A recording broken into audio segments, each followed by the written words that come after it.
All right, Shalom. First and foremost, I would like to give all praise, honor, and glory unto Yahweh, Bahashem, Yahushua, Bahashem, Kakwadash, double honors unto the apostles and the elders of GMS, and rule well, teach well, being great examples to his younger brothers, and peace and blessings, salutation, hopefully they out there pushing his word in truth and in sincerity across the four winds in the name of Yahweh, Bahashem, Yahushua, pushing to get up out of here. Shalom to hopefully the believers and listeners who may have came back to the obedience of the scriptures through faith in Yahweh, Bahashem, Yahushua. What I want to get into this morning, is dealing with, the business, of marriage, the business of marriage, because, as we understand, us being in this Western culture, is completely opposite, of the culture, in the East, the culture, that when you go into our law, as we have came back, to a standard, according to the scriptures, all right, we have to understand that the ways of the West is completely different of the East. And the West is centered around, emotions, clout, material things, okay. And the East is is centered around inheritance, order, all right, and duty and responsibility, okay. And it's completely different. That's why the scriptures say, when the scriptures say we have to become new creatures, everything is new. We really have to look at everything completely different from the way we was raised here in Babylon, in America, in the West, okay. So what I want to do, go into some precepts, get some examples, go straight to the scriptures, all right, and just get an understanding of the business side of marriage. Okay, because one thing about the West, what Esau does, he commercializes, everything.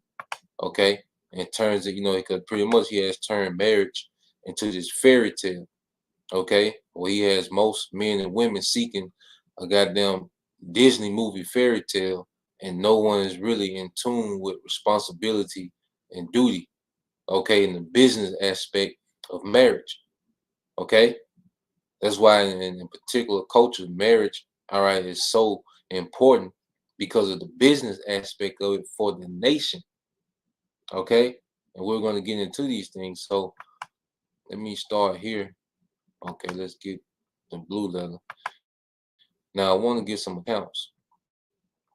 It's something we went over in class. Open my eyes up to the things. Now when you go to First Chronicles 2.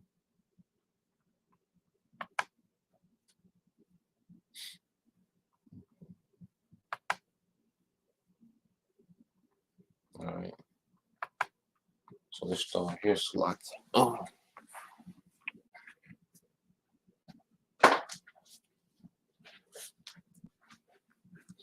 All right. So when you go to First Chronicles chapter 2, all right, verse 34, we know Chronicle goes through a lot of lineages. Okay.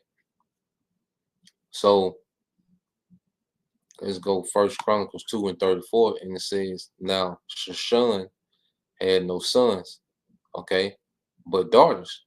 And Shushan had a servant, an Egyptian, whose name was Jahar. And Shushan gave his daughter, this is an Israelite, okay, Shushan is an Israelite, his daughter is an Israelite, to Jahar, his servant, to wife, and she bare him Atiyah, okay. Now, as we read, you will see that an Israelite, it seems as if an Israelite man gave his daughter to a heathen. No, okay, we're going to go into the aspect and the dynamic of sons and daughters dealing with marriage, okay. Now, this is an Israelite, okay, and when you go into this to Egyptian, let's get this word Egyptian. We got some more precepts to prove it. Okay, remember, when you're a sovereign nation, okay, when you have land and inheritance, okay, the law was for us to move and be efficient as a nation. Now, you go into the word Egyptian, all right, in the Hebrew, which is Martazaria, okay. Now it says in Egyptian, it says an inhabitant or citizen of Egypt. So you remember you had our people, that were still in different lands, okay?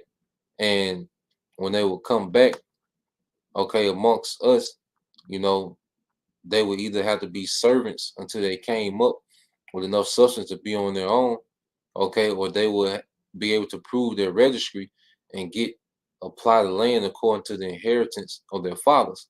Now we had a law, okay, dealing with this according to marriage, and see the fact that you know Shemshah, all right, the Israelite man had servants, lets you know that he had substance, okay, but he had daughters, so he didn't have an heir, okay. So when you go to Exodus,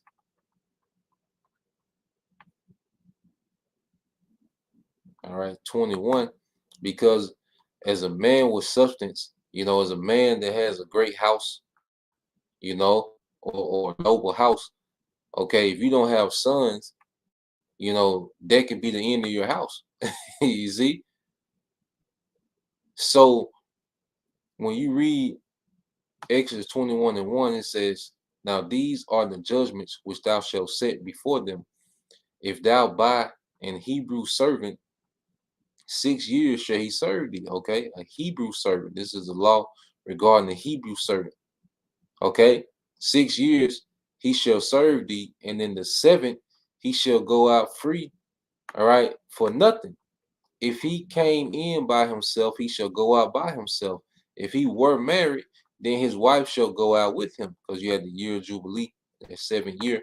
All right. And as a servant, as a Hebrew servant, you will be redeemed, okay, from under the house, all right, that you were serving under.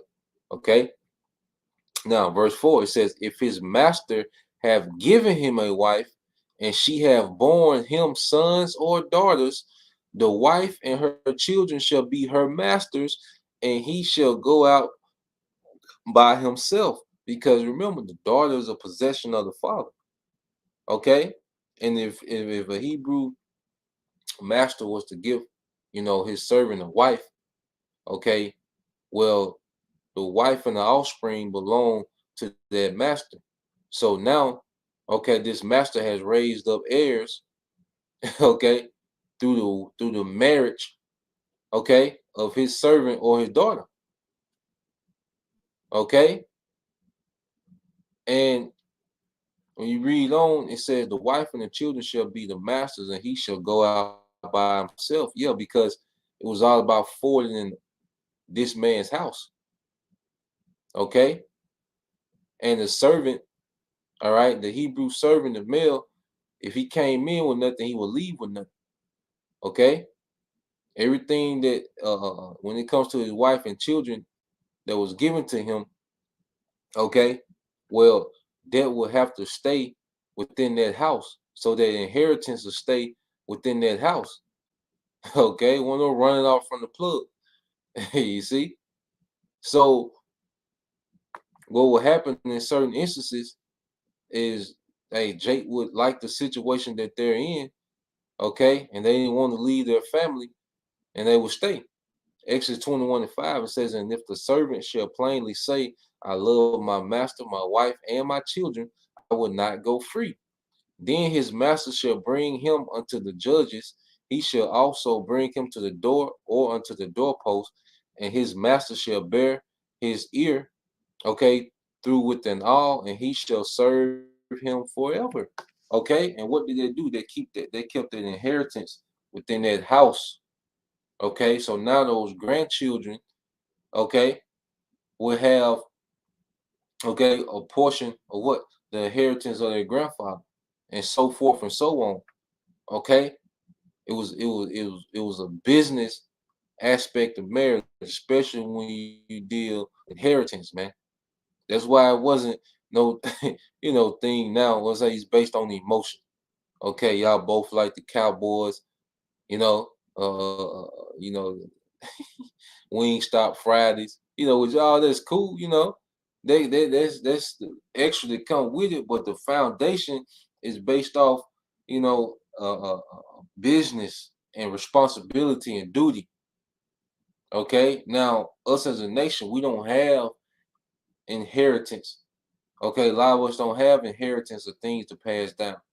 Okay, so this is foreign to us. Okay, and so you just think of marriage as this lifetime movie, the, the horse and carriage ride to the church, and the glass slippers and all that, Disney fantasy that Esau has pushed surrounding marriage. But no, marriage was based on business and a duty and a responsibility, man.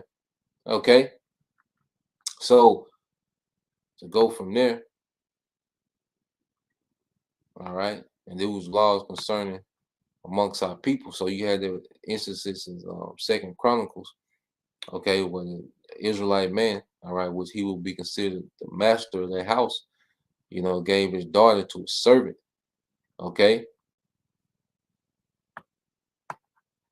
and there was the circumstances that that servant would be in. If he wanted to leave out the Jubilee, he could leave, okay, but that family would stay there because their family was going to be what the inheritors of, that Israelite man, that master, okay. So let's go from there. Let's get this. And there was a reason why the Most High didn't want us to mingle, okay, amongst the heathen like that, man. Okay, because you had inheritance, all right, involved. Okay. This is Deuteronomy 7:1. It says, when the Lord thy power shall bring thee to the land whither thou goest to possess it, and has cast out many nations before thee, the Hittites, okay, the Girgasites, the Amorites, the Canaanites, and the Perizzites, and the Hivites, and the Jebusites, 7 days greater mighty than thou. All right, these are Canaanites. And when the Lord thy power shall deliver them before thee, thou shalt smite them and utterly destroy them, and shalt make no covenant with them, because even marriage is a covenant. A marriage is a covenant of two houses, man. A marriage was way bigger than just that man and woman that was getting married. A lot of marriages in the East where you had Israelite men who already had business dealings together, and to solidify, okay, their business, or their business relationship, okay, the men would agree to give each other their daughters and wives, and I mean their daughters and their sons, okay, in marriage to what? To join those houses. Okay, marriage represented a joining of houses when you was dealing with inheritance. Okay, so the Most High didn't want us to do that with the heathen. That's why when you go to a concubine was a woman that was a lesser wife, and she wouldn't have the inheritance, okay, of an Israelite wife. You see, and says, and utterly destroy them, and thou shalt make no covenant with them, nor show mercy unto them. Okay, neither shalt thou make marriages with them. Thy daughters thou shalt not give unto his son, speaking of the Canaanites, nor his daughter shalt thou take, all right, unto thy son. So the Most High didn't want us to be joined with those Canaanites in any type of way. Okay, that's why he cut off marriages with the Canaanites. He said, no, we're not gonna do that with these people. We're not gonna make these covenants, all right, and these business agreements with these people. Okay.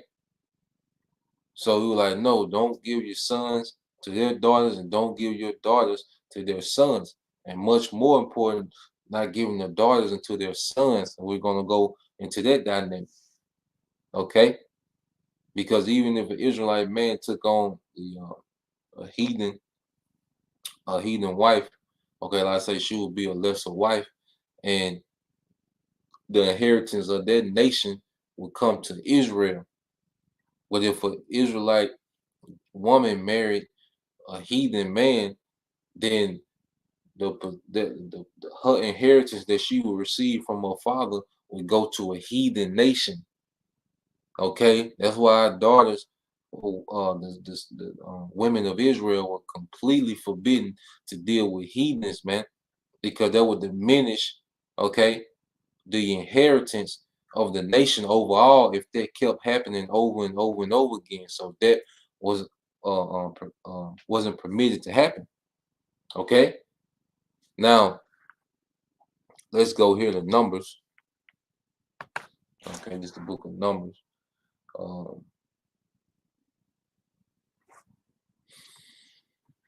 It's the book of Numbers 36.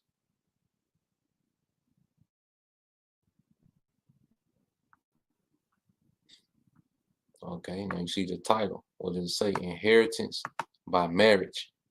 Okay, inheritance by marriage. This is number 36:1.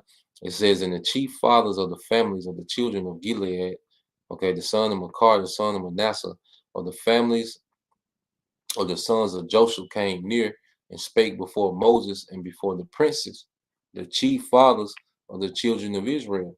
Okay, so it's another point as well. When the scriptures, I know it'd be a lot of questions surrounding Matthew the 19th chapter, and how Shai told the disciples, you shall sit on thrones judging the 12 tribes of Israel. Well, this is an example of judging the tribes of Israel. Okay, not stoning Jake or you know burning Jake alive. No, this is speaking of making decisions when certain things will come up. Okay, this is a great example of Matthew 19. Let's get the exact verse. I want to say 27 to 28. Okay, but when you read the book of Matthew chapter 19, okay, verses 27 and 28, you can go to Numbers 36 and read this account. And this is an example, okay, of what Yahushua was talking about. Okay, because what we read Numbers 36:1, it says, and the chief fathers, okay, because amongst the elect, there's going to be rank and order amongst the elect. Okay, and you're going to have those men, okay, they're at the top of the top, right under, Yahushua. Okay, and that's what Yahushua was saying to the disciples, and it said, this is Number 36:1. It says, and the chief fathers of the family of the children of Gilead, the son of Machir, the son of Manasseh, of the families of the son of Joseph, came near and spake before Moses and before the princes, the chief fathers, okay, of the children of Israel. And they said, the Lord commanded my Lord to give the land for an inheritance by lot to the children of Israel, and my Lord was commanded by the Lord Yahweh to give the inheritance of Zelophehad, our brother, unto his daughters. Okay, and if they be married to any of the sons of the other tribes of the children of Israel, then shall their inheritance be taken, all right, be taken from the inheritance of their fathers, and shall be put to the inheritance of the tribe whereunto they are received, so shall it be taken from the lot of our inheritance. So they're saying, well, look, we got a situation. You had a man of Manasseh that only had daughters. Okay, and those 6 daughters have an inheritance of their father's house. Okay, he didn't have no sons to be an heir, so those daughters are the inheritance of the father's house. So if those daughters marry into other tribes, what will happen? It will diminish the overall inheritance, okay, of Manasseh. A big chunk of, a chunk of Manasseh will be gone with those 6 daughters. Okay, so now they're in a situation where they have to judge a situation dealing with marriage. Why? Because the inheritance. This is way bigger than how the daughters feel, and they had, they like the dark skin, you know, they like the dark skin, tall, no, it wouldn't have nothing to do with that, man. Okay, this was dealing with before the daughters, okay, are even considered. There's a dispute about inheritance, the business aspect of it. Then, we're going to see them move forward, okay, with marriage. And it says, and when the jubilee of the children of Israel be, remember that 7 year, then shall their inheritance be put unto the inheritance of the tribe wherein they are received. So shall the inheritance be taken away from the inheritance of our fathers. And see, they didn't want land to be transferred through the daughters from one tribe. All right, well, one tribe is consuming and growing in inheritance, and another tribe is diminishing. It was all about keeping a balance. Okay, and it says, and Moses commanded the children of Israel concerning the word of the Lord, saying, the tribe of the sons of Joseph have said, well, this is the thing which the Lord doth command concerning the daughters of Zelophehad, saying, let them marry to whom they think best. You see that? Showing you that, okay, let them marry to who they think best, which means that they're the men, okay, their kinsmen, okay, their fathers, brothers, close to kin, okay. Well, look, you marry them off to who y'all think best, but let it be within their tribe, okay, because the man will pick out the Israelite man will pick out the best suitable, okay, husband, okay, for their daughters. And in this case, you had their father, okay, that was deceased. So now the uncles and the next to kins, okay, the next close to kins are making these decisions for the daughters, man. Okay, let them marry who they think best. The Israelite man, when you got inheritance, when you a man with inheritance and you understand, business and trade, and you have enterprises and you have these things going on, you're not finna marry your daughter, okay, to just no nigga, man. Okay, you had the family's best interest in mind. Okay, you had the nation's best interest in mind when you will make, as a man will make this decision on whom he will give his daughter to. Okay, it says only to the family of the tribe of their father shall they marry, and it says, so shall not the inheritance of the children of Israel remove from tribe to tribe, for every one of the children of Israel shall keep himself to the inheritance of the tribe of his fathers, and every daughter that possesses an inheritance, okay? Because if you came from a family, especially a great house in Israel, you will have an inheritance as a woman. You came with an inheritance, okay? Oh, brother, the way we think now, okay, we just look at, we would talk, just look at, some tights, a tank top, some cleavage, and you sold. But no, man, when we, as a sovereign nation, women came with an inheritance from their father, man. Okay, it says, and every daughter that possesses an inheritance in any tribe of the children of Israel shall be wife unto the family of the tribe of her father, that the children of Israel may enjoy every man the inheritance of his fathers. And see, this decision was made thinking about way down the line. Okay, thinking about making sure that each tribe had an inheritance. Okay, had their rightful, their rightful portion of the inheritance of the land. That land will stay within those tribes for the future generation will always have that inheritance, man. You see, the wedding was based more than okay, it was based on way more than the feelings and emotions of a man and a woman, an individual man and an individual woman. There was a lot of things surrounding marriage. Okay, that's why they had to take 1,000 pictures and the engagement pictures and all that old silly shit, man. It don't matter. Okay, had nothing to do with that. Okay, it was a major thing. It was major decisions surrounding marriage, man. Okay, and these things were monitored. Now, would you have instances when a man will have a wife from another tribe? Okay, of course. Okay, but these things were monitored to where things weren't getting out of proportion with the inheritance of each tribe.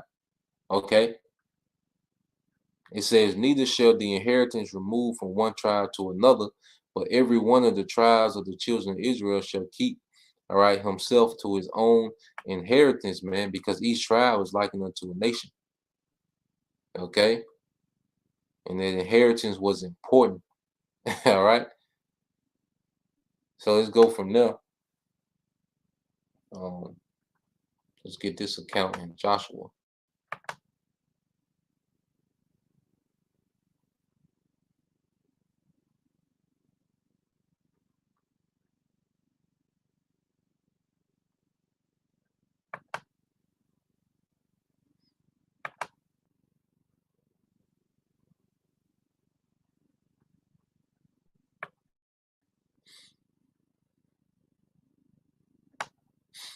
So let's go back to this account. I want to get another account. All right, this is the book of Joshua, just to get this account. Okay, now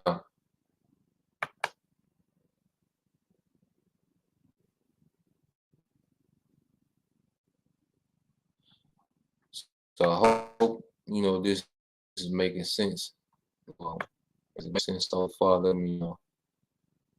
Anything we need to go back and expound on. Whether if you get it, let me know. I'm gonna get a few more accounts. Like I said, this ain't gonna be super long. Uh, just want to drive home this understanding. This in Joshua.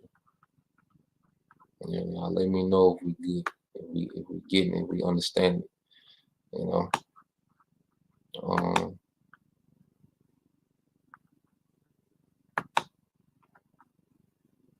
get this account in Joshua.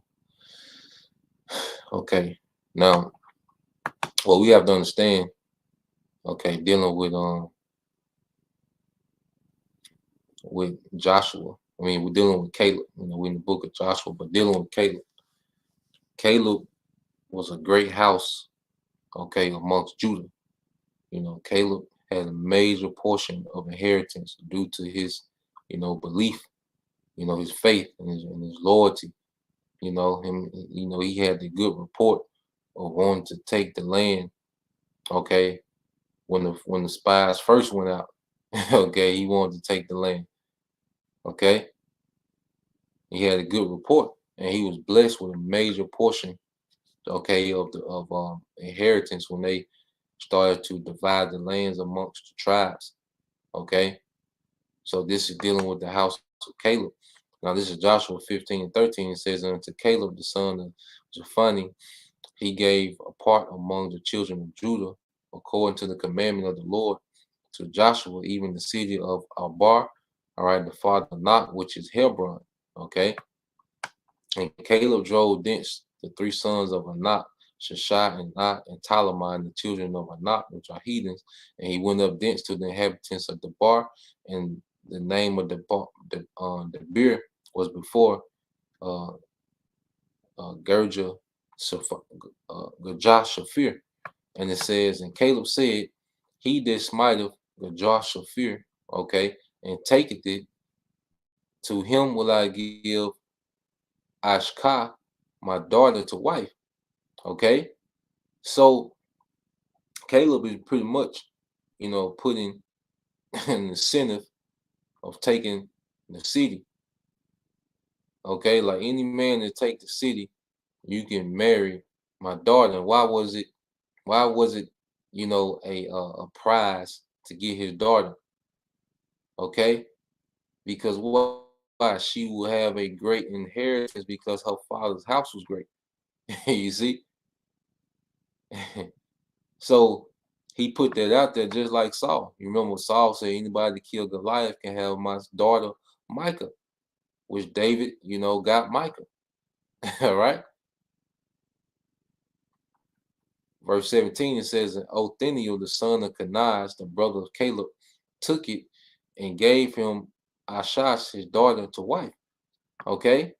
And it says, and it came to pass, as she came unto him, that she moved him to ask of her father a field, and she lighted off her ass. And Caleb said unto her, what wouldest thou?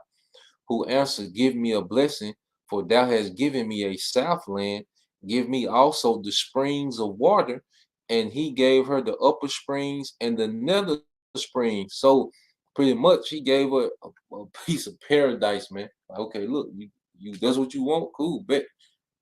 That's you. Okay? And whoever and her husband will be Lord over whatever her inheritance is. Okay? And then his sons will begin to be lords over that inheritance. Okay? You see that? And the daughters they will have a portion of that, that when they marry off, they will come in with a portion of that inheritance, man. You see? This is true generational wealth. Marriage played a big part in creating and maintaining generational wealth. Okay? Which is the resources, man. All right.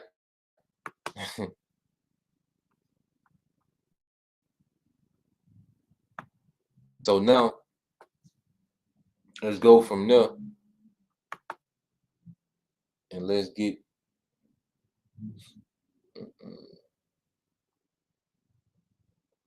this in some rock. Which I just read it. Well, the brother, you can post it, brother. Let's get on Sirach 36 and 24. Yeah, let's get Sirach 36 and 24. And then I end it there. Like I said, the point been made. I just want to expound on it, because we've been so westernized to, we think everything's based on the emotion and the feeling. Okay. But no, marriage was to benefit the nation. Of course, you have the man and woman. Because you gotta think, man, if you have a man, that's running a whole enterprise, is Lord over this and Lord over that, by nature, that woman is gonna be very, drawn to that man. Okay. There's gonna be an emotional attachment that comes on the backside. A woman, a beautiful woman that's cooking and cleaning and serving and, and helping to minister your household, you're gonna love her to death. Okay. Gonna be a strong emotional bond that come with it, but it was on the backside. And this society is as backwards where you try to get that emotional connection first. Okay. You get the you know, the like I say, the Disney fantasy romantic theme going first, and you try to build on that foundation. You try to build a business on the on the foundation of emotions. Okay, and what happened? Y'all fall out. Okay, then the things that on the business side, things get separated and divided. Most likely, the man be financially destroyed after the divorce. Is horrible, man. On this side, dealing with marriage. But when you go back to our culture, okay, marriage is a beautiful thing, but it was founded on business and responsibility. Everything else came, okay, on the backside. Okay, was we went into those examples. All right, now you know, of course, you see men and women see each other. And, hey, there's going to be an attraction. You see, but it should be founded on responsibility and duty. Okay, now yeah, I end it here. You know, now this should make more sense. you know, women hear this and go crazy. What, nigga? Uh, this is the brother Bayan Yasha Allen, Sirach 36 and 24. He that getteth a wife beginneth a possession. Okay, because there was all right an inheritance that came with that wife. Yeah, the wife became a possession, but then there was an inheritance that will come with that wife that man would now all right be lord over. Okay, and it says, and a help like unto himself. Why? Because she was conditioned. The woman was conditioned, okay, to be a wife. She was conditioned to be that administrator of a household because she seen her mother, and her mother was teaching her as her mother was administering her father's household. Okay, her husband, which is her father's household, man. Okay, so she's seeing that, and then on the flip side, the men is being taught to how to be responsible and lord over possessions with balance, with discipline. Okay, so when that connection came together, it worked. It was easy. It was an easy connection. It was easy to do arranged marriages because people understood the responsibility and the duty. Okay, it says, "He that getteth a wife beginneth a possession, a help like unto himself, and a pillar of rest." Okay, I'm saying that's the point. So Lord will, you brothers, all right, and you few sisters will edify once again. And give all praise and glory unto Yahweh, Bashem Yahushua, Bashem Kakadash. Double honors to the apostles and the elders of GMS who rule well, teach well, being great examples to his young brothers. And peace and blessings, salutations to the hopeful lake. Shalom.